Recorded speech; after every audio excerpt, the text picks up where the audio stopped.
Hello, Ram Ram ji. तो निकल लिए हैं हम घर से बाहर घूमने जाने के लिए। शाम का समय था, किष्टी जिद कर रही थी बाहर जाने के लिए, तो हम ज़बरदस्ती उसके कहने पर घर से बाहर तो निकल लिए, लेकिन बाहर गली में आके देखा तो इधर भी कोई नहीं था, उधर भी कोई नहीं था।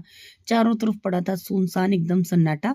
हमने बोला किष्टी ऐसे में कहाँ जाएगी, लेकिन उस समय तक सारे विमान हो चुके थे तैयार, सारे हो चुके थे अपने-अपने विमान में लोड। एक मोटरसाइकिल चल पड़ी थी और दूसरी में हम भी चलने को हो गए थे तैयार, तो निकल पड़े थे रास्ते में। और रास्ते में जाकर के इतनी तेज हवा लग रही थी, मालूम पड़ रहा था मुंह तो हमारा चेहरा तो कहीं है भी नहीं है और कान तो ठंडे हो चुके थे, लग रहा था सिर पे से आ रहा पानी। पहुंच गए थे बर्गर पॉइंट पे। और यहाँ पर जाकर के जब तक पीछे से माता श्री हो गई गायब, देखने लगे माता श्री कहाँ है।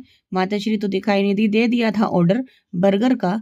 बर्गर का ऑर्डर देने के बाद में किष्टी को लग रही थी ठंड। किष्टी बोली, हो मुझे तो हाथ में ग्लव्स पहना दो, क्योंकि सामने जो स्टॉल दिख रही थी उस पे टोपा थे, ग्लव्स थे, गमछे थे। तो वहां देखकर किष्टी का मन कर गया, मुझे हाथ में ग्लव्स चाहिए। मैंने कहा बेटा ये वाले अच्छे नहीं है, बढ़िया